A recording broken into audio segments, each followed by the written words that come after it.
마가복음 3장 20절에서 35절 말씀입니다. 제가 읽어드리겠습니다. 집에 들어가시니 무리가 다시 모이므로 식사할 겨를도 없는지라. 예수의 친족들이 듣고 그를 붙들러 나오니 이는 그가 미쳤다 하밀러라. 예루살렘에서 내려온 서기관들은 그가 바알세불이 집혔다 하며 또 귀신의 왕을 힘입어 귀신을 쫓아낸다 하니 예수께서 그들을 불러다가 비유로 말씀하시되 사탄이 어찌 사탄을 쫓아낼 수 있느냐. 또 만일 나라가 스스로 분쟁하면 그 나라가 설 수 없고 만일 집이 스스로 분쟁하면 그 집이 설 수 없고 만일 사탄이 자기를 거슬러 일어나 분쟁하면 설 수 없고 망하느니라.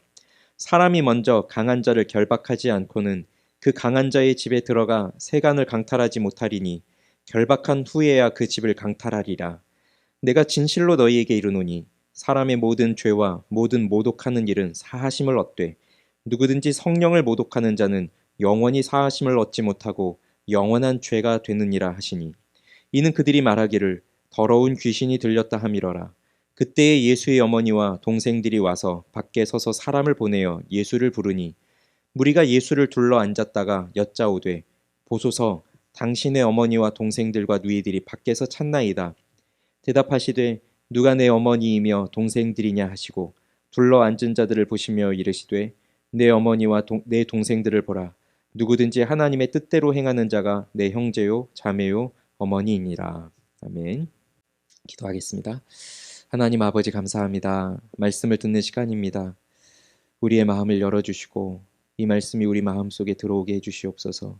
어린아이에서부터 우리 모두에게 이 말씀으로 예수 그리스도가 누구이며 우리가 어떠한 사랑을 받았는지를 깨닫고 또 우리가 하나님 앞에서 어떻게 살아야 참 행복 가운데 살 수 있는지를 배우는 시간, 그렇게 은혜 가운데 거하는 시간이 되게 해주시옵소서. 우리 모두의 마음을 집중케 하시고 하나님 한 분만을 바라볼 수 있는 믿음으로 서게 하여 주옵소서. 예수님의 이름으로 기도합니다. 아멘. 예수님에 대한 소문이 널리 퍼져서 갈릴리 호수를 주변으로 하고 있는 지역뿐만 아니라 남쪽으로는 예루살렘과 유대 그리고 이두메까지 또 북쪽으로는 두로와 시돈까지 전 지역에 걸쳐서 예수님에 대한 소문을 듣고 그곳에 있는 사람들이 예수님을 만나기 위해서 이 갈릴리 호수까지 찾아왔다는 것을 지난주에 보았습니다. 지금까지 우리가 봤던 예수님에 대한 소문은 예수님이 병자들을 고치시고 귀신을 내쫓으셨다는 그러한 위대한 기적에 대한 소식이었죠. 그래서 이 소식을 들은, 이 소문을 들은 사람들이, 그 병자들이, 그 병에서 고통을 받는 사람들이 그 병에서 고침을 받고자 예수님을 향해서 나아왔습니다. 그렇지만 오늘 본문을 읽어보면 좀 충격스러운 소문도 퍼지고 있다는 것을 보게 됩니다. 예수가 미쳤다. 미쳤다는 겁니다. 미쳤다. 어떠한 일에 대해서 그리고 어떠한 사람에 대해서 우리는 소문을 낼 때 항상 좋은 것만 소문이 나지는 않습니다. 그 사람을 좋아하는 사람은 좋은 소문을 내지만 설령 그 사람이 좋은 일을 하더라도 그 사람을 싫어하는 사람은 악한 소문을 내기 마련이죠. 오늘날에도 치유 사역을 하는 사역자들이 있습니다. 저는 개인적으로 그러한 치유 사역에 대해서 긍정적으로 생각하지는 않습니다. 그렇지만 아직도 많은 사람들이 그런 치유 집회를 다니면서 병에서 낫고 싶어하고 또 병에서 나았다는 사람도 있습니다. 그리고 귀신을 내쫓는 사역들을 해요. 축귀 사역 이런 사역도 하죠. 그리고 지금은 이런 사역들이 유튜브로 다 방송이 나가고 있습니다. 어릴 때 지금도 하는 프로이지만 어릴 때도 있었어요. 그것이 알고 싶다라는 프로그램. 그 프로를 보면 뭐 사회적인 그 미스터리 같은 사건도 다루지만 가끔씩 이런 종교적인 문제들도 다루기도 해요.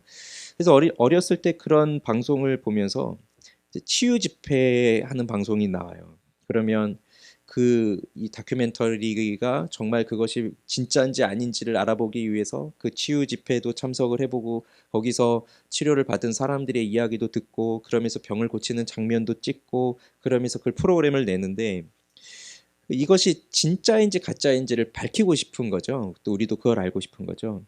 그러면서 그러한 방송을 보면서 둘 중에 하나의 생각을 하게 됩니다. 야, 저거는 말도 안 된다. 저기 있는 사람들 다 미친 거 아닌가? 뭐 이런 생각을 하든가 아니면 야, 신기하다. 저럴 수도 있구나. 나도 저기 가면 병이 나을 수 있을까? 이런 생각을 하는 거죠. 그 둘 중에 하나를 하게 될 거예요.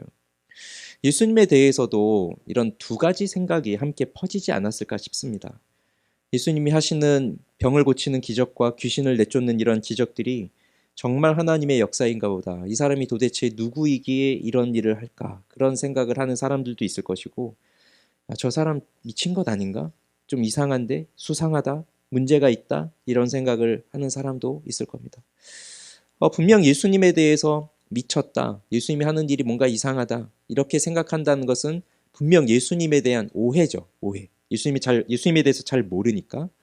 그런데 이런 오해를 부추긴 사람들이 있어요.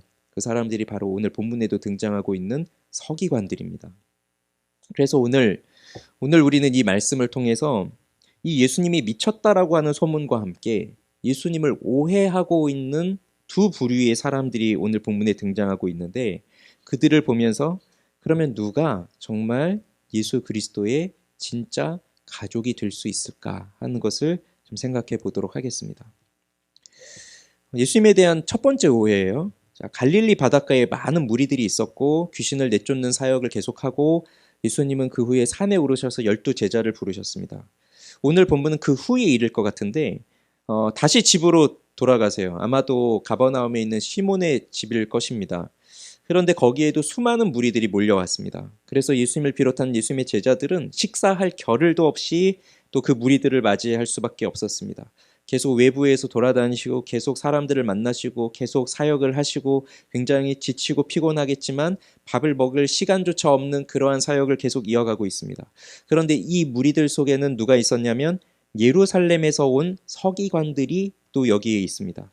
지금까지 우리 마가복음 1장부터 쭉 보면서 서기관들이 등장하였지만 그때는 이 가버나움에 있는 이 갈릴리 지역에 있는 서기관들이었고, 오늘 본문에 나오는 서기관은 예루살렘에서부터 온 서기관입니다.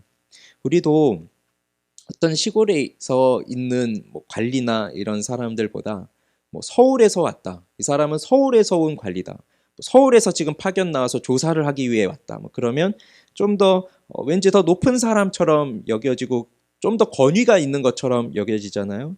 예루살렘에서 온 서기관들이다라고 하면 이스라엘에 있어서 종교적인 그 부분에 있어서 가장 중심적인 위치에 있는 사람들이었을 것이니 이스라엘 종교 정책을 관장하는 최고의 엘리트들이요, 최고의 권위가 있는 사람들이었을 겁니다. 예수님에 대한 소문은 예루살렘까지 이미 퍼졌고요. 그 예루살렘에 있던 사람들이 다 예수를 보기 위해서 왔었죠. 그럴 때 이 종교 지도자들의 입장에서도 이것을 그냥 둘 수만은 없는 거죠. 가만히 보고 있을 수만은 없는 거죠. 그래서 이 예수가 행하고 있는 귀신을 내쫓고 병을 고치고 하는 이러한 일들이 정말 하나님으로부터 온 일인가?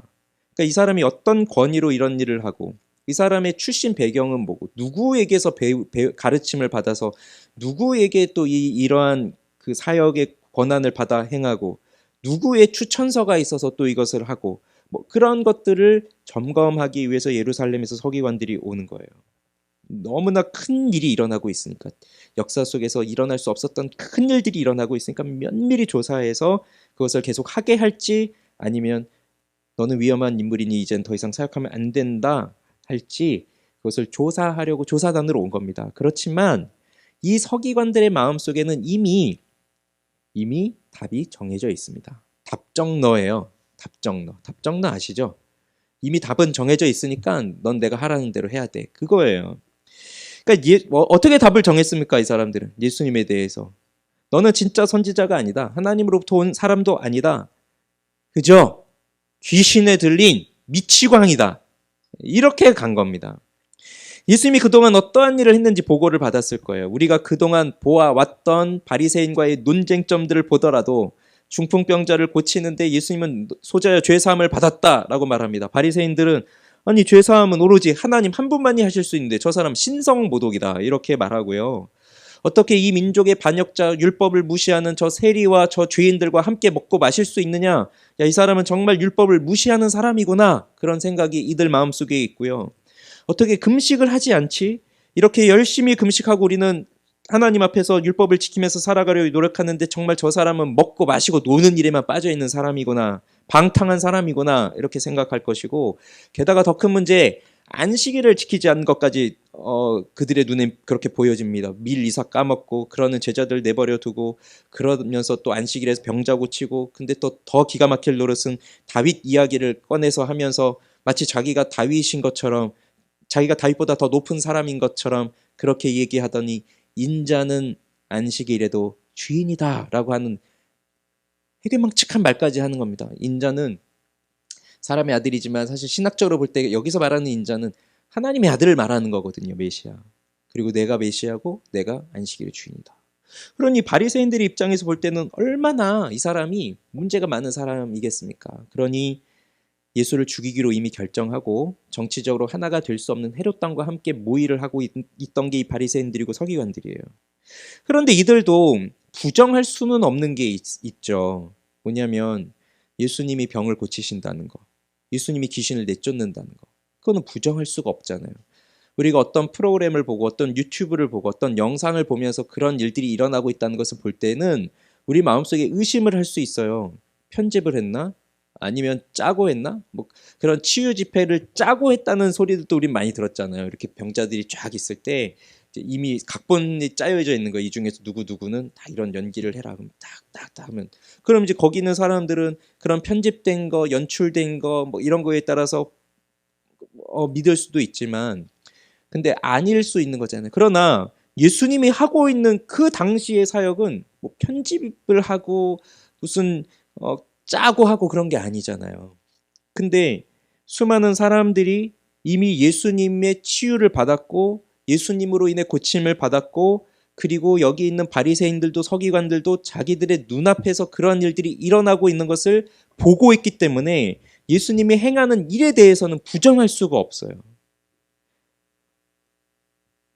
병행구절이 되는 마태복음 12장에 보면 이렇게 나옵니다. 귀신 들려 눈 멀고 말 못하는 사람을 데리고 왔는데 예수님이 그 사람을 고쳐주세요.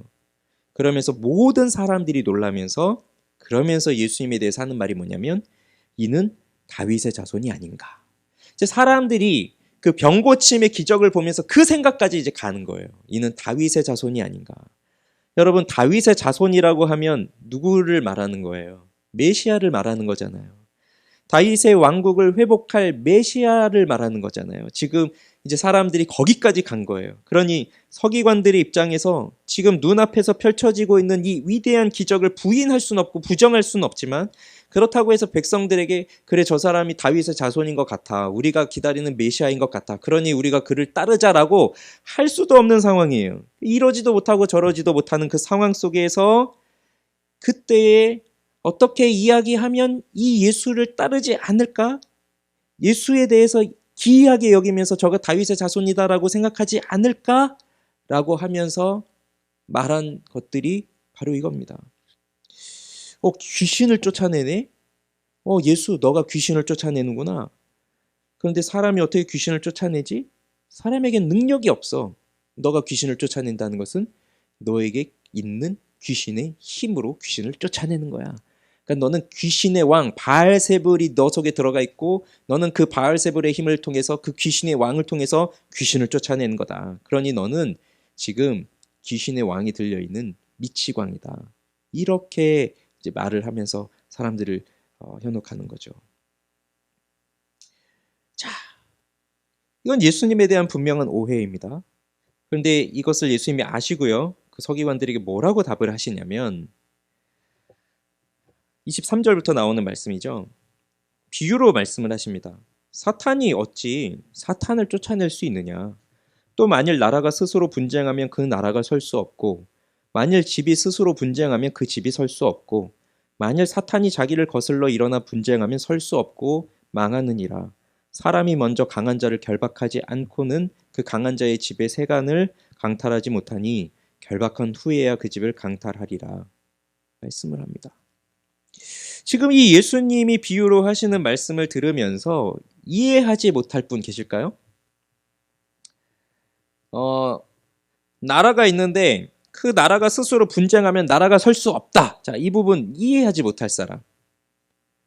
우리 연우 이해되지. 지호도 이해되지. 예. 다 이해되죠. 시온이도 이해되지. 다 된대요. 너무나 당연한 거 아닙니까? 그 왜 김정일이 죽었을 때 김정은이 이제 새로 들어가잖아요. 그럴 때 이제 그때 형성되던 또 분위기가 뭐가 있었냐면 김정은이 후계자로 정해졌지만 나이가 굉장히 어리고 하니 이 북한에 내분이 일어나고 그렇게 되면 뭐 그 나라가 이제 망하고 통일이 될 수도 있겠다. 뭐 그런 기대감을 또 가지고 뭐 하기도 했었잖아요. 그래서 이제 그런 통일 방식이 하드랜딩 통일 방식인데 그 나라가 그 안에 일어나는 내분이나 분열로 인해서 그 나라가 이제 나라로서의 역할을 못하게 될 때는 이제 우리와 통일될 수 있는 그런 부분인 거죠. 그러니까 나라가 그 안에서 분열이 일어나면 망하는 거는 너무나 당연한 일입니다. 그런데 귀신으로 쫓아낸다. 귀신의 왕이 귀신을 쫓아낸다. 그건 뭐 논리적으로도 맞지 않잖아요. 귀신의 왕이 귀신을 쫓아낸다. 내가 왕인데 내 자녀를 쫓아낸다. 그런 말이잖아요. 그러니 이미 이 바리새인들, 이 서기관들이 하고 있는 이런 논리는 맞지도 않는 말입니다. 그렇지만 사탄에 대해서, 귀신에 대해서 제대로 이해를 하지 못하면 얼마든지 그렇게 생각할 수도 있을 것 같아요. 귀신을 쫓아내기 위해서 우리나라 사람들도 뭘 합니까? 보통은 귀신을 쫓아내기 위해서 무당을 불러다가 구술하잖아요. 그럼 그 무당은 또 무슨 사람이 무당이 돼요? 어떤 사람이 무당이에요? 신내림을 받은 사람이잖아요. 그러니까 자기는 무슨 신을 섬기고 있대요. 그러면서 그 신으로 그 괴롭히는 신들을 또 쫓아내고 있는 거예요. 그러니까 사람들의 마음속에는 그런 신의 힘으로, 그런 귀신의 힘으로 귀신을 쫓아낸다. 그러니까 귀신도 여러 귀신들이 있어서 귀신들끼리 또 싸우고 하는 그런 귀신의 세력들이 있다는 거죠. 그러면 귀신의 왕이 그 귀신을 쫓아낸다. 그런 논리로 지금 예수가 그 일을 하고 있다. 뭐 얼마든지 당시 사람들이 그걸 이해를 그렇게 이제 받아들일 수는 있겠지만, 의심하지 않고 받아들일 수도 있겠지만, 그런 논리를. 그러나 정확하게 말하면 어떻게 사탄이 사탄을 쫓아낼 수 있느냐? 여러분, 귀신은 제가 지난번에도 한번 말씀드렸지만 귀신은 뭐 여기에서 여기에서 원한을 막 가지고 죽어서 그 원한을 풀지 못해서 여기에 떠돌아다니고 있는 그런 사람의 영혼, 뭐 그런 게 귀신이 아닙니다. 뭐 여기 물건에 뭐가 귀신이 씌어가지고 이게 귀신이다 뭐 그런 게 아닙니다. 귀신, 성경에서 말하는 귀신은 더러운 영이에요. 더러운 영. 그러면 그건 뭐냐면, 정확하게 말씀드리면 하나님이 천사를 창조하셨는데 그 천사 중에서 타락한 천사가 있습니다. 그게 사탄이, 우리가 사탄이라 부르죠. 또는 마귀라고 부르죠. 그게 타락한 천사고 사탄이고요. 그 사탄의 졸개들이 귀신이에요. 그러니까 사람이 죽고 그 사람이 죽은 영혼이 뭐 여기에 떠돌아다니면서 뭐 원한 갖고 복수하고 뭐 어디 뭐라 그러죠? 극락이라 하나요? 뭐 어디 저승이라 하나요? 뭐 어딜 가질 못해서 여기서 남고 괴롭히고 뭐 그런 게 귀신이 아닙니다. 그런 귀신은 없어요. 그럼 성경에서 나오는 귀신은 뭐냐면 사탄의 졸개들이에요. 사람의 영혼이 아니라 악한 영입니다. 더러운 영. 그러면 사탄은 목적이 뭐예요? 하나님을 믿지 못하게 하고 우리로 하여금 하나님을 미워하게끔 하는 것이고, 그 일을 하기 위해 그 사탄을 따르는 졸개들이 있는데, 왜 사탄이 그 사탄의 졸개들을 쫓아내겠습니까? 자기가. 그럼 말이 안 되는 거죠. 그리고 예수님께서 이렇게 귀신을 쫓아내신다는 것은 마태복음에 보면 이미 이렇게 하고 있다는 것은 하나님 나라가 너희 가운데 임했다는 것을 분명하게 보여주고 있는 것이에요. 그러니 서기관들은 지금 예수님께서 오셔서 하시는 이 일에 대해서, 이 하나님 나라의 일에 대해서 도무지 이해를 하지 못하고 있습니다. 이 귀신을 쫓아내시는 일은 누가 하는 겁니까? 귀신의 힘으로 하는 겁니까? 아니죠. 성령의 힘으로 하는 거죠. 그럼 이 귀신을 쫓아내는 일은 누구의 일이에요? 성령의 일입니다. 그런데 이것을 귀신의 왕의 힘으로 하고 있다. 그 말은 성령이 하시는 일을 귀신의 일로 모독하고 있는 겁니다. 지금 바리새인들이 예수님을 향해서 네가 신성 모독하고 있다라고 하고 있지만 정작 신성 모독을 하고 있는 사람들은 바리새인들이에요. 그래서 예수님이 이렇게 말씀하시는 거죠. 내가 진실로 너희에게 이르노니. 이 부분이 이제 마가복음에 처음 등장해요. 내가 진실로 너희에게 이르노니 사람의 모든 죄와 모든 모독하는 일은 사하심을 얻되 누구든지 성령을 모독하는 자는 영원히 사하심을 얻지 못하고 영원한 죄가 되느니라. 우리는 이런 말씀을 읽으면 왠지 또 뜨끔해집니다. 누구든지 성령을 모독하는 자는 영원히 사하심을 받지 못한다. 영원한 죄가 된다. 그러면 내가 성령을 모독한 적이 있었나? 이런 생각을 하게 되면서 괜히 불안해지시죠. 나는 용서받지 못하는 거 아닌가? 이런 불안함이 있어요. 신성 모독, 도대체 뭐겠습니까? 성령을 모독한다는 게 뭐겠습니까? 지금 이 문맥 속에서 보면 바리새인들이 예수님이 성령의 능력을 통해서 귀신을 쫓아내고 있는데 그 성령의 사역을 귀신의 사역으로, 귀신의 일로 말하고 있으니 그것은 성령의 능력을 믿지 않는 것이고 성령의 능력을 부정하고 있는 것이에요. 그게 성령 모독이에요. 예수님을 통해서 나타나고 있는 이 성령의 역사를 마귀의 일이다라고 생각하고 있는 것, 그것이 성령을 모독하는 일입니다. 그것은 곧 예수님께서 행하신 일을 믿지 못하고 있다는 것이에요. 그래서 다시 좀 간단히 말씀드리면 성령을 모독한다는 것은 예수를 믿지 않는다는 겁니다. 예수께서 하시는 일도 믿지 않는 것이고 예수님이 누구이신가에 대해서도 믿지 않는다는 것이에요. 그게 성령을 모독한다는 거예요. 그래서 이 사람은 어떻게 된다고요? 영원히 사하심을 얻지 못한다고 합니다. 성령을 모독하면. 왜 용서받을 수 없을까요? 이런 사람은 이미 마음속에서 예수님을 받아들이지 않고 있기 때문에 이런 사람은 회개하지 않습니다. 회개를 하지 않으니 용서를 받을 수가 없는 거예요. 이해되시죠? 네. 성령을 모독한다는 건 곧 예수님 자체를 받아들이지 않는다는 것이고 예수님을 받아들이지 않는데 어떻게 예수님 앞에 가서 내 죄를 회개하고 용서해 달라고 하겠습니까? 회개하지 않아요. 예수님을 믿지 않아요. 예수님이 나를 위해 죽으시고 부활하셨다는 것을 믿지 않아요. 예수님이 이 세상의 유일한 구세주라고 하는 것을 믿지를 않아요. 예수님만이 나의 죄를 용서하시고 나를 하나님의 자녀로 삼아주신다라는 것 자체를 믿지를 않아요. 그런데 어떻게 그런 사람이 용서를 받을 수 있겠어요? 그러니 영원히 용서를 받을 수 없는 거예요. 우리는 자꾸 이렇게 생각하잖아요. 성령을 모독했다. 혹시 나도 어렸을 때 잘 몰라서 무슨 하나님이 무슨 뭐 있어? 하나님 없잖아. 막 이러면서 그 살았던 게 한 번씩은 다 그런 말 하지 않았어요? 하나님이 어디 있어? 있으면 나와보라고 해. 뭐 이런 말들을 했다고 쳐요. 그러면 내가 어릴 때 철없을 때 그런 말 했는데 성령을 모독했네. 난 한 번도 그렇게 했으니 난 영원히 용서를 받을 수 없을 거야. 하나님은 나를 용서하지 않으시나 보다. 이런 불안감을 주는 말씀이 아니라 예수를 믿지 않는 사람은 영원히 용서받을 수 없다는 그런 맥락입니다. 그렇게 서기관들이 예수님을 오해하는 거예요. 귀신 들렸다고, 미쳤다고. 자, 두 번째, 예수님에 대해서 또 오해한 사람들이 있습니다. 그들은 누구냐면 예수의 친족들이라고 나오는 사람들이에요. 나중에 이제 뒤에 33절 보면 거기 어머니, 동생들 나오고요. 또 6장에 보면 이제 그들의 이름도 나옵니다. 나사렛에 가면.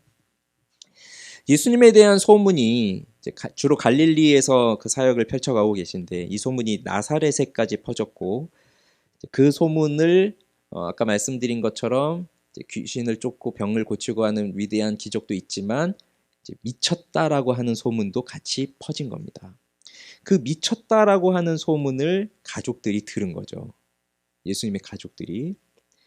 예수님의 어머니인 마리아, 그는 처녀일 때 천사를 통해서 그 아들을 낳을 것이라고 하는 그 위대한 계시도 받고 그리고 자신이 직접 그렇게 성령으로 잉태한 아들을 낳고 그리고 그 아기를 낳은 후에도 또 뭐 시므온이나 안나 같은 선지자를 통해서 어떻게 될 것이라고 하는 그러한 계시도 또 받고 그렇게 하면서 이 내가 낳은 아들이지만 이는 하나님의 아들이라고 하는 것을 생각하면서 살았잖아요.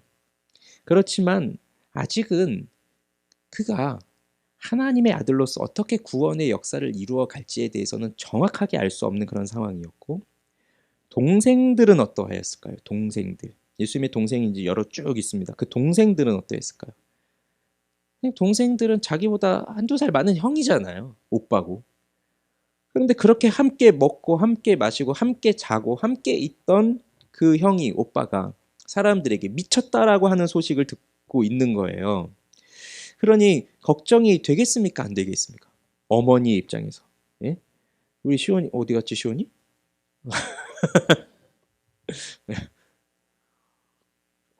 저렇게 우리 비스만 교회에 성가대 역할도 톡톡 해주고 뭐 이렇게 해주는데 이제 컸어요. 커가지고 집을 떠났어요. 이제 독립을 했어요. 근데 이제 뭐 소문이 나기 시작해요.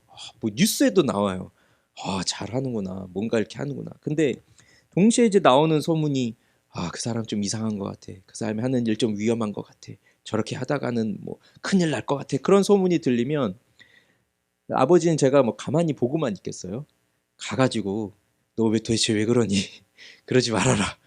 너 얌전히 있어라. 세상이 지금 악하다. 뭐 그럴 거 아닙니까?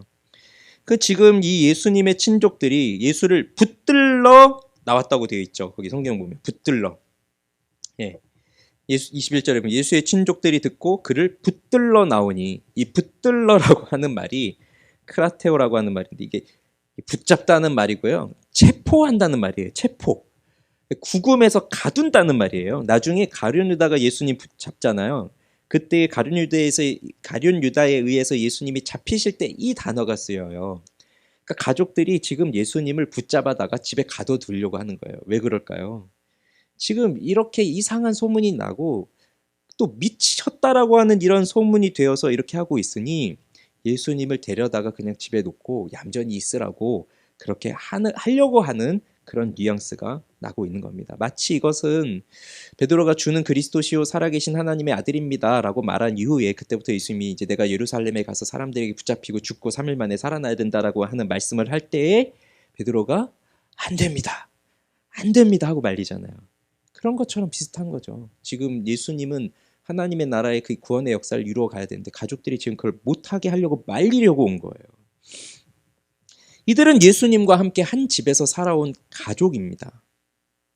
다른 말로 하면 피부치입니다.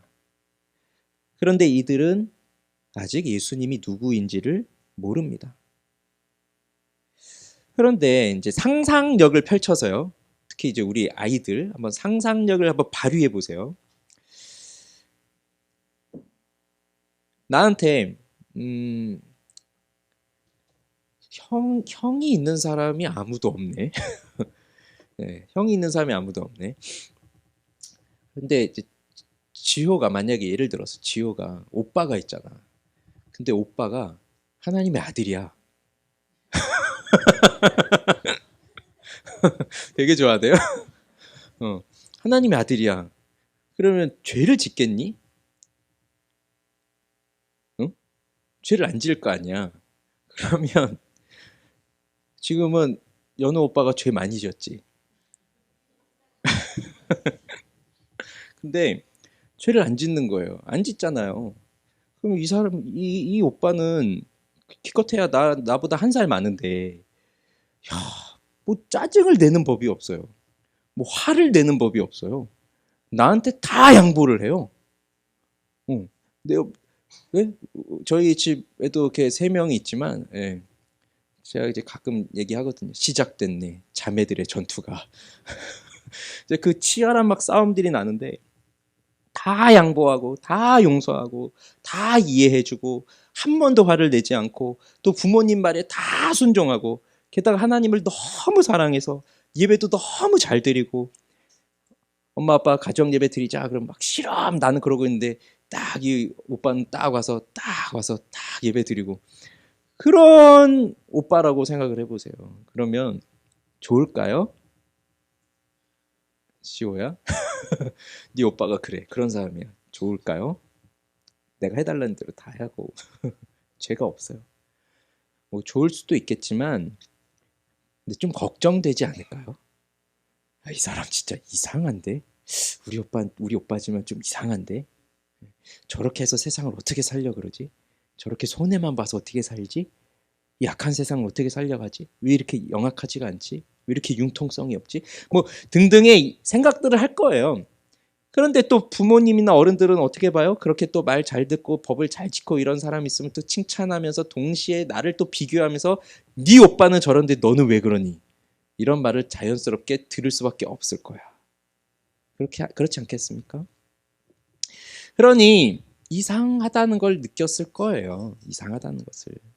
그런데 아까 서기관들이 생각했던 것들, 그러니까 유대인들이라면 당연히 지키고 존중하고 따라야 할 그 율법들을 이 예수라고 하는 우리 형이, 우리 오빠가, 우리 아들이 이제 30세가 돼서 뭔가 사역을 한다고 집을 나갔는데 들려오는 소문들이 그런 법들을 무시하고 뭐 안식일도 안 지킨다 그러고 자신이 인자라고 하면서 뭐 안식일의 주인이다 그러고 다윗의 자손이라 그러고 뭐 그런 소문이 나면 동생들 입장에서 무슨 생각이 들겠어요? 다윗의 자손? 우리 형이 다윗의 자손?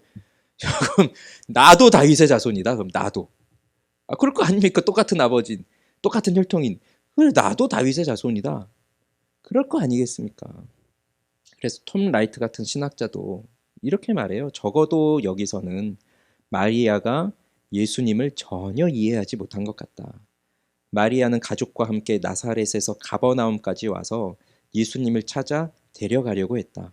무모한 행동으로 가족을 불명예스럽게 하지 못하도록 말이다. 그들은 예수님이 미쳤다고 생각했다. 이렇게 보고 있는 겁니다. 그래서 가만히 둘 수 없어 예수를 데리러 가족들이 예수가 있는 집까지 이제 왔습니다. 그렇지만 많은 사람들 때문에 그 집을 들어갈 수 없습니다. 그래서 사람들을 통해서 예수를 불러달라고 요청을 합니다. 그리고 사람들이 예수에게 말하죠. 보소서 당신의 어머니와 동생들과 누이들이 밖에서 찾습니다. 그런데 이때 예수님이 정말 이상한 말씀을 하세요. 그들을 보시면서 누가 내 어머니이며 누가 내 동생들이냐. 그러면서 둘러앉은 사람들을 보시고 내 어머니와 내 동생들을 봐라. 그러니까 지금 예수님이 하시는 말씀은 밖에서 나를 데리러 온, 나를 낳아주신 어머니와 나와 같이 살았던 동생들이 누가 내 어머니고 누가 내 동생들이냐.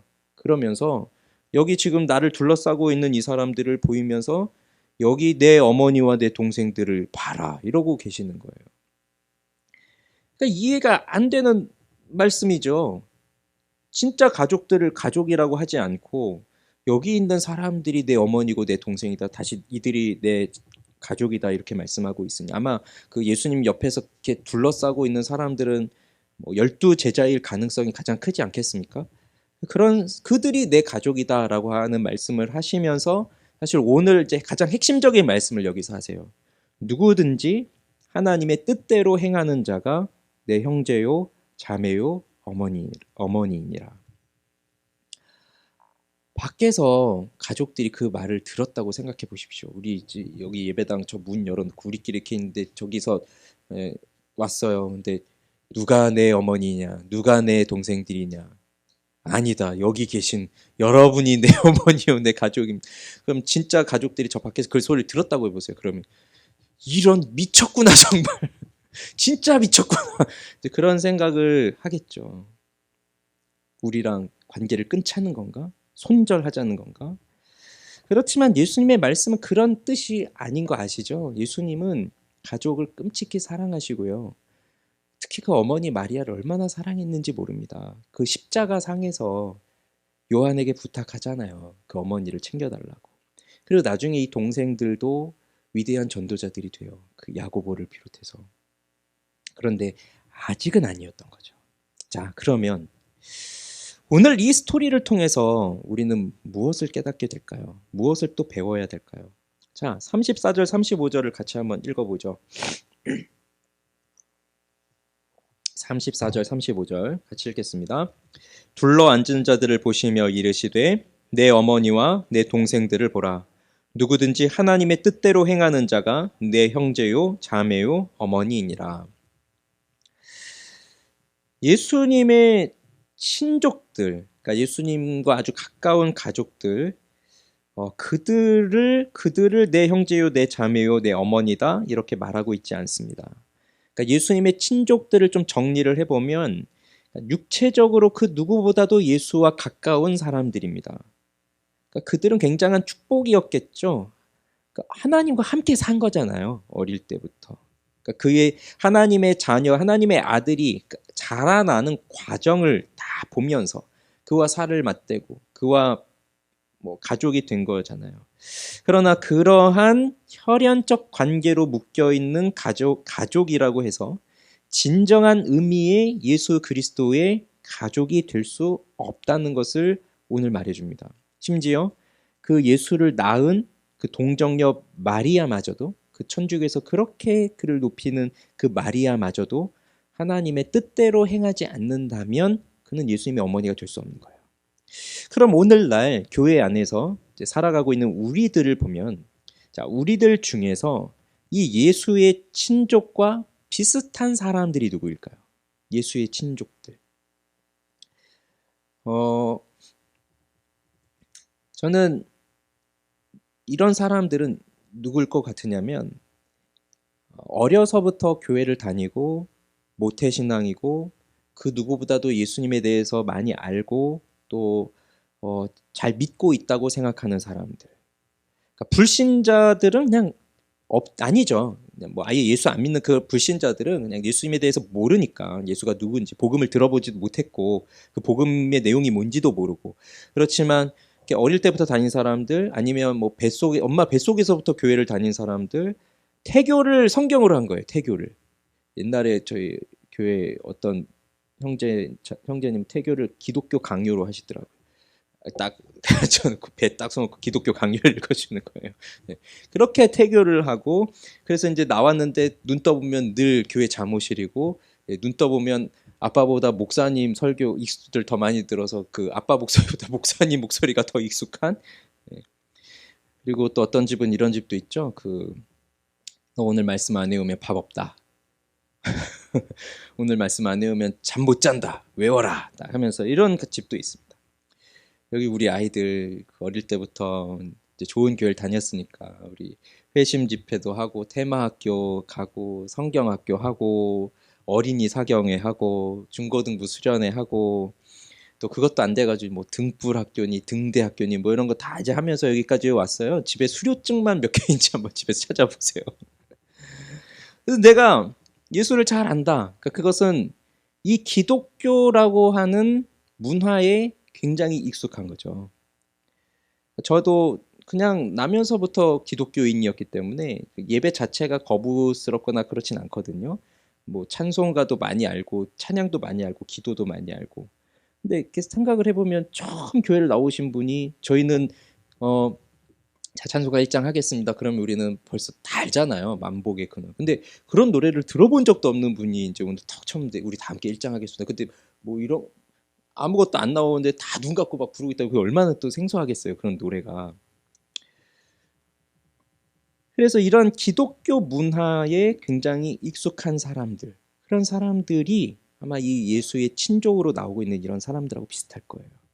그렇지만 내가 예수를 잘 안다, 내가 어릴 때부터 복음을 안다, 성경을 안다, 이렇게 생각하면서 살아간다 해도 예수님의 진정한 가족이 될 수 없습니다. 왜냐하면 우리가 예수님을 잘 아는 사람들일수록, 하나님을 잘 안다고 하는 사람들일수록 이런 생각합니다. 하나님이 왜 이러시지? 이거는 내 생각하고 다른데? 내가 알고 있는 하나님과 다른데? 하나님 왜 이러시지? 하나님이라면 이렇게 하셔야 되는데 왜 이렇게 하나님이 하시지? 그것도 나한테? 이런 생각들, 이런 의문들을 가집니다. 이것은 우리가 가지고 있는 지식이, 그러니까 우리가 가지고 있는 하나님에 대한 지식이 내가 가지고 있는 지식으로 하나님을 만들어버린 거예요.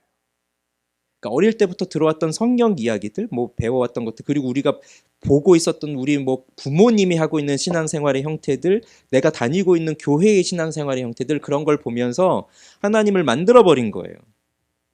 그래서 내가 만들어 놓은 이 틀대로 하나님이 일하고 계시면 진짜 하나님이 살아계시는구나, 와 좋으신 하나님이다, 이렇게 하지만, 근데 내가 만들어 놓은 그 틀을 조금이라도 벗어나 버리면 하나님이 맞나?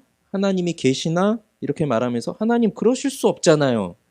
하나님 당신 그러시면 안 되잖아요. 이런 생각들을 하기 때문입니다. 그래서 이렇게 익숙한 기독교 문화 속에서 살고 어려서부터 기독교를 믿으면서 산다는 것 자체가 어떻게 보면 굉장히 또 무서운 일이 되기도 해요. 차라리 모른다면, 불신자라면, 무신론자라고 한다면 그냥 그러려니 하겠지만, 내가 하나님을 안다고 생각하면서 내 생각 속에, 내 머릿속에 하나님의 틀을 딱 만들어 놓고 내가 만든 신으로 내가 만든 하나님을 섬기고 있는 겁니다. 그래서 우리는 하나님을 높인다고 할 때 무슨 표현을 쓰냐면 하나님의 되심, 그러니까 하나님께서 하나님이시라는 거, 그걸 우린 높이잖아요. 하나님이 하나님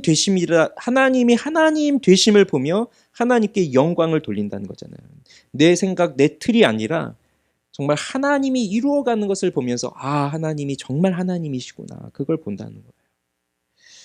바리새인들과 서기관들이 나옵니다. 그들은 또 예수님의 친족들과는 또 다른 사람들입니다. 이들은 그 누구보다도 종교적으로 하나님께 가까이 나아간 사람들이에요. 종교적으로. 아까 친족들은 그저 문화적으로 익숙하다고 한다면 이 사람들은 굉장히 종교적인 겁니다. 그래서 세상 모든 사람들이 다 율법 어기고 율법 무시하고 예배 무시하고 그렇게 하고 있지만 이 바리새인들은 머리 끝부터 발끝까지 그 율법을 지키기 위해서 엄청나게 노력하고 있는 사람들이에요. 그래서 우리는 이런 사람들을 보면 때로는 존경스럽기까지 합니다. 야, 어떻게 저렇게까지도 할까? 네. 그렇지만 또 한편으로는 이런 생각도 하죠. 야, 정말 답답하다. 네. 어쩜 이렇게 융통성이 없을까? 그렇지만 중요한 건 이들이 율법을 지킨다는 겁니다. 지킨다고 말만 하는 게 아니라 이 바리새인들은 진짜로 지키는 거예요. 진짜로 말 그대로. 그 문자적으로. 그래서 굉장히 종교적인 사람입니다. 그 노력을 하는 사람들.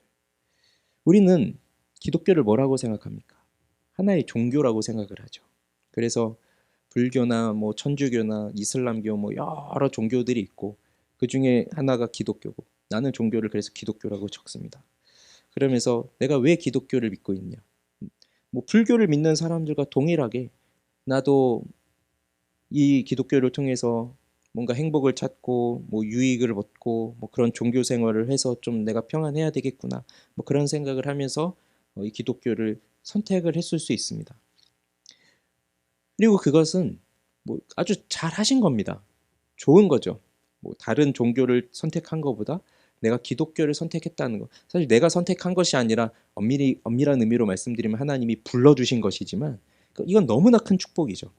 그렇지만 내가 아무리 이 기독교라고 하는 이 종교의 틀 속에서 종교 생활을 정말 열심히 한다 하더라도 주일 한 번도 안 빠져요. 새벽 기도도 안 빠져요. 뭐도 안 빠져요. 성경은 1년에 10번씩 읽어요. 그러면서 산다고 해도 예수님의 가족으로 그렇다고 해서 된다는 게 아니에요. 종교 생활을 열심히 하면 열심히 할수록 여러분 예수님을 이해하지 못하게 됩니다. 이 바리새인들이 그러잖아요. 지금 안식일에 어떻게 저 병자를 고칠 수 있지? 율법으로 하면 안 되는 건데. 근데 예수님은 그런 행동들을 하시기 때문에 율법을 지키는 그 종교적인 사람일수록 더 예수님을 이해 못하는 거예요. 무엇을 가장 이해 못할까요? 십자가를 가장 이해 못하는 거예요. 십자가가 도무지 와닿지를 않아요. 종교적인 사람에게는. 나는 이렇게 하고 있는데 왜 예수님은 저렇게 저 사람들을 용서하시는 걸까? 저 사람들이 저걸 지키도록 혼을 내시고 화를 내시고 해서 나처럼 저 사람들도 저걸 지키라고 하셔야지 왜 저걸 다 용서하실까? 왜 저 사람들이 지은 죄를 가지고 왜 예수님이 대신 죽으실까? 이해가 안 되는 거죠. 그래서 종교적인 사람일수록 하나님에 대해서 뭐라고 하냐면 굉장히 나를 속박하는 분, 이런 법을 만드셔가지고 이거 안 지키면 벌을 내리시고 저주하시고 그럴 것 같은 그런 무서운 분, 그런 생각을 하면서 그렇게 그 속에서 나를 막 몰아가는 거예요. 그리고 막상 자유로우신 하나님의 성품을 보면 이해가 되지 않아요. 그러면서 여기 서기관들처럼 예수님이 귀신 들려서 그래, 미친 거야, 하나님의 아들이 아니야, 하나님은 저러실 수가 없어, 하나님은 저렇게 일하지 않으셔, 이렇게 단정 짓는 겁니다. 그러면서 자신처럼 살지 않는 사람들을 또 보면서는요 비교하고 정죄합니다. 너 잘못됐어. 너 이렇게 살면 안 돼. 그러니 너는 지옥에 가도 아무 변명도 할 수 없어. 너 그런 존재야. 그걸 잘 보여준 사람 바울이에요. 바울이 그렇게 살았잖아요. 그럼 여러분 누가 예수님의 진짜 가족입니까? 육신적으로 혈통적으로 가까운 사람, 문화적으로 기독교에 가까운 사람, 종교적으로 기독교에 가까운 사람, 열심히 있는 사람, 그런 사람이 아니고요. 오늘 예수님 뭐라고 말씀하시나요? 하나님의 뜻대로 행하는 자가 내 형제요, 동생이요, 누이요, 어머니다. 이렇게 말씀하십니다. 그러면 이제 하나님의 뜻이 무엇입니까? 하나님의 뜻. 하나님의 뜻을 따라 하나님의 뜻대로 행하는 자인데 하나님의 뜻이 뭐겠습니까? 지금까지 읽은 마가복음 여기 3장까지 읽으면서 나타난 하나님의 뜻은 뭐겠어요? 예수님이 전한 복음입니다. 때가 찼고 하나님의 나라가 가까이 왔으니 회개하고 복음을 믿으라. 이게 하나님의 뜻이죠. 그러면서 이 그리스도의 말씀을 믿는 것이 하나님의 뜻이에요. 나를 따라오라. 내가 너희로 사람을 낚는 어부가 되게 하리라. 라고 말씀하실 때 그분을 신뢰하고 나의 모든 것보다 그분을 가장 우선순위로 두면서 그분을 따라가는 것이 그것이 하나님의 뜻대로 행하는 것이죠. 구원의 길로 오신 예수 그리스도, 그분이 곧 나를 위해서 나를 대신하여서 십자가에 못 박혀 죽으신 속죄 제물이 되시는데 그 죽음으로 말미암아 내가 살 길을 얻었다. 그것을 믿고 그분의 자녀가 되어 살아가는 것, 이것이 곧 하나님의 뜻을 따라 뜻대로 사는 것입니다. 하나님의 뜻대로 사십시오 라고 오늘 설교를 마치고 싶지는 않습니다. 그럼 계속적인 의문이 들 거예요. 하나님의 뜻 좀 더 구체적으로 말해 주십시오. 내가 이럴 때는 어떻게 해야 됩니까? 이럴 때는 어떻게 해야 됩니까? 그리고 나는 도무지 하나님의 뜻을 알더라도 그 뜻을 그대로 지킬 수가 없는데 뭐 어쩌란 말입니까? 이런 의문들이 또 들기 때문이에요. 그래서 저는 한 세 가지 정도 적용점을 던지고 말씀을 마치려고 합니다. 우선 첫째는 우리 교회의 구성원들은 어릴 때부터 신앙생활 한 사람들이 많아요. 지금 이렇게 보니까요. 저도 그렇고요. 그리고 또 우리 부모, 할머니, 그 위에 이렇게부터 신앙생활 한 쭉 그 역사와 전통이 빛나는 교회 생활을 해오신 가정들이 많고, 그리고 목회자 가정들도 이렇게 있고, 그런 가정들이 많으세요. 그리고 여기 있는 우리 어린 아이들도 또 부모의 신앙을 따라, 또 할아버지 할머니의 신앙을 따라 또 이렇게 와 있는 거죠. 그러다 보니 오늘 우리 대부분은 거의 자연스럽게 여기 예수님의 친족처럼 그 기독교 문화에 굉장히 익숙하고, 또 바리새인이나 서기관들처럼 이 기독교를 종교적으로 이렇게 받아서 그 기독교에서 말하고 가르치고 있는 것들을 그것을 굉장히 열심히 지키면서 살아가고 있는 그런 사람들이 여기 많습니다. 그래서 그런 삶을 우리가 살아가고 있어요. 그러니까 우리는 기독교하고 벗어나서 살아갈 수 없는 사람들이에요, 보니. 그래서 오늘도 말씀을 들으면 야, 그래, 결국 하나님의 뜻대로 행하라는 것이구나. 저 말을 왜 이렇게 길게 해? 어차피 뻔한 거. 뭐 이렇게 길게 저 1시간 동안 저렇게 적어나 하고 그냥 빨리 끝내지. 그런 생각을 하겠지만, 근데 이런 생각을 할 수도 있어요. 내가 하나님의 뜻대로 하지 않으면 예수님의 그 가족에서 잘릴 수도 있겠구나. 이런 생각도 할 수 있어요. 그런데 하나님의 뜻이 도대체 무엇이겠습니까, 여러분? 우리는 또 하나님의 뜻을 생각하면 자꾸 이렇게 생각해요. 너 이거 해라. 이거 하면 안 된다. 이것은 절대로 하면 안 된다. 너 이것은 꼭 지켜야 된다. 그러니까 이런 거예요. 그런데 살면서 그게 궁금할 때가 너무나 많은데, 성경을 읽는다고 해서 여러분, 성경을 열심히 읽는다고 해서 그게 나오나요, 성경에서? 찾아보신 적 있으세요? 내가 지금 직장을 옮겨야 될까요? 도대체 하나님의 뜻이 뭘까요? 하고 성경을 열심히 읽어보세요. 그랬더니 마가복음 3장 36절에 너는 직장을 옮겨. 순종하면 더 나은 직장을 얻으리라. 이런 말씀이. 여러분, 마가복음 3장 36절은 없습니다. 35절까지만 있어요. 그런 말씀을 본 적이 없잖아요. 성경에서는 우리를 그런 식으로 가르치지 않아요. 그런데 유대인들이 너무 그거 알고 싶으니까 안식일을 지켜라. 근데 어떻게 해요? 그걸 알고 싶으니까 자기들이 만들어내는 거죠. 이거 하면 되고 이거 하면 안 되고. 그러니 하나님의 뜻은 그렇게 아는 것이 아니라 하나님의 뜻은 우리가 분별하는 것입니다. 우리가 분별하는 것이에요. 그것이 어떻게 가능할까요?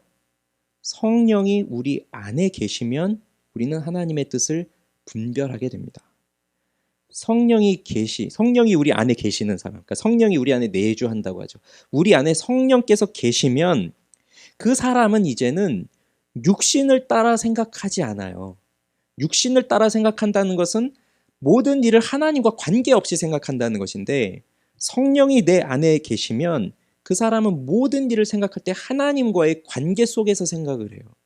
그러면서 이것은 하나님이 기뻐하시는 일이고 이것은 하나님이 기뻐하지 않는 일이겠구나라고 하는 그 분별력이 생기는 거죠.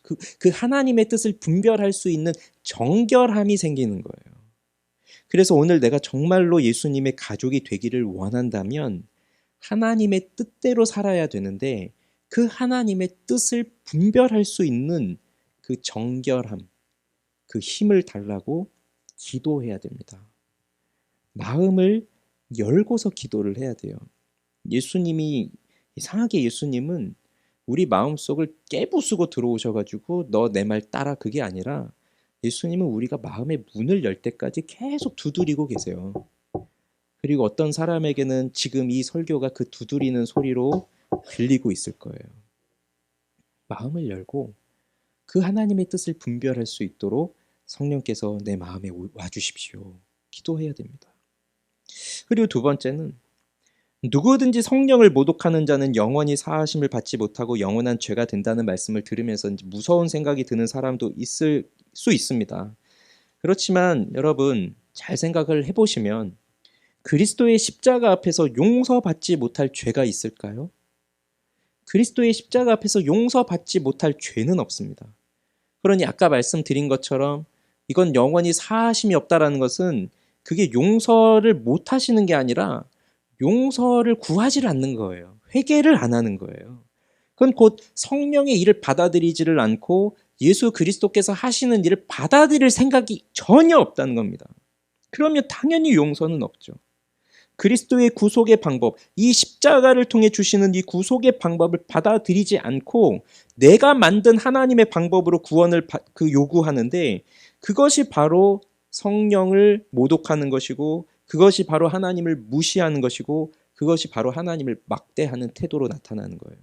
하나님은 분명히 이렇게 말씀하고 계신데 내 뜻은 그게 아니니 하나님 여기에 맞추십시오라고 하는 것 자체가 그게 잘못된 거죠.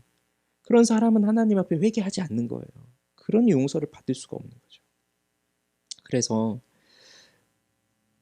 내가 혹시라도 성령을 모독했나? 그래서 내가 영원히 용서를 못 받아 이제 이렇게 교회는 열심히 다니고 있지만 천국에 못 가면 어떡하지? 그런 불안함이나 어려움이 있다면 그런 건 떨쳐버리십시오.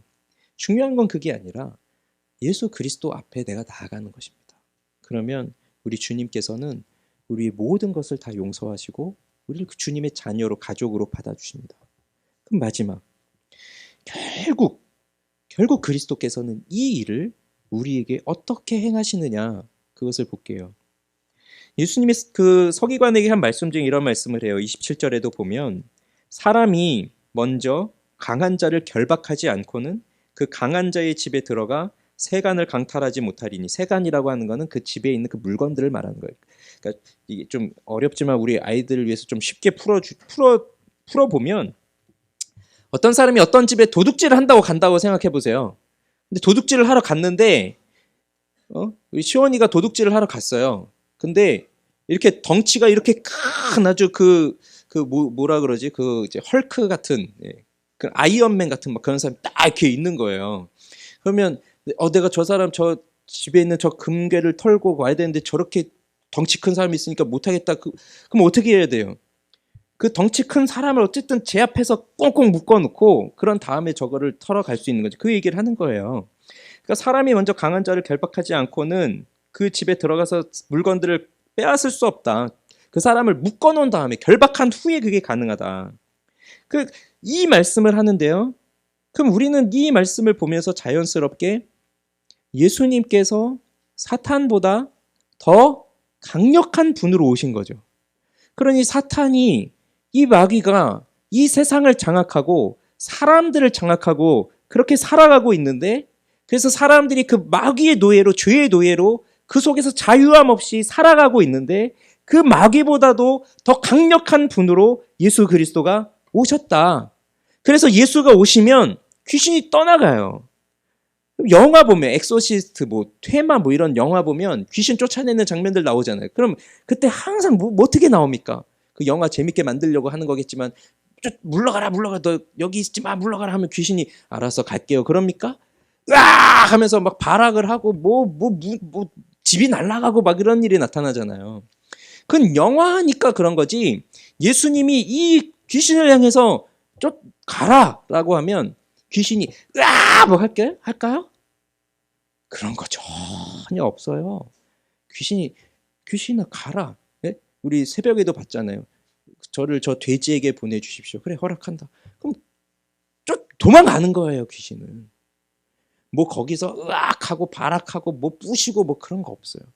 예수님의 그러니까 그런 영화는 이렇게 비등비등하니까 막 싸우면서 막 죽을 것 같은 그 순간에 극적으로 막 귀신을 쫓아내고 막 그러지만 솔직히 예수님이 귀신 쫓아내는 장면 영화로 만들면 흥행 안 됩니다. 이거는 그냥 예수님 딱 나타나면 쫙 가버리고 그게 예수님의 능력이에요.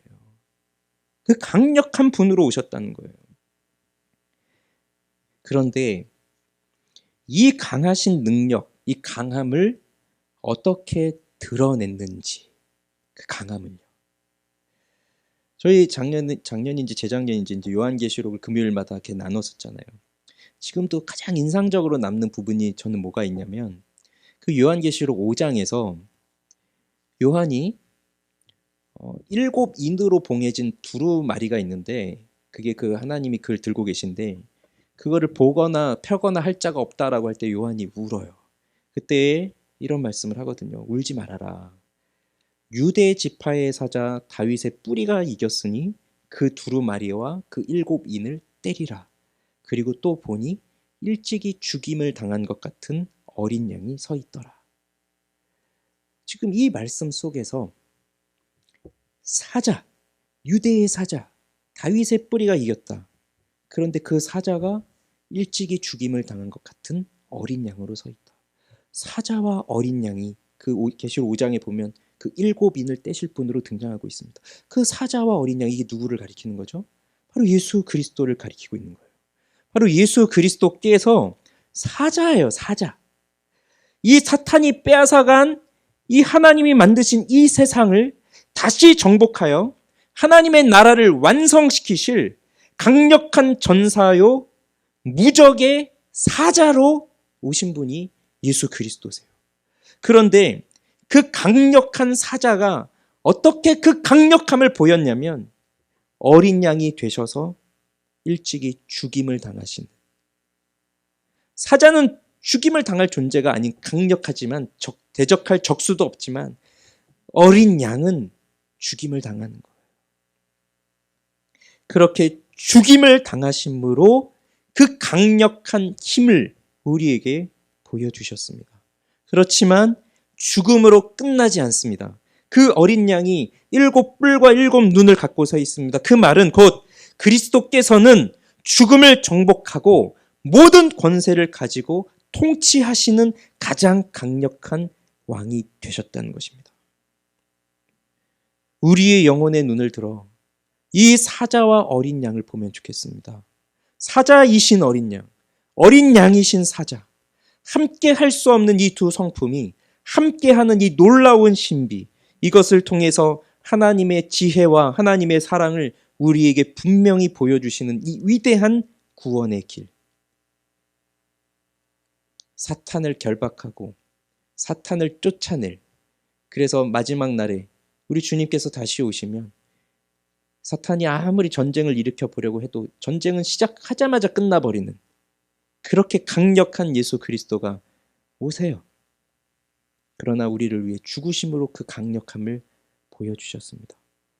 세상의 강력함은 어떻게든 내가 힘이 센지 그 힘을 과시해서 보여주지만 하나님의 강력함은 우리를 대신하여 죽으시는 가장 연약함으로 그 강함이 무엇인지를 보여줍니다.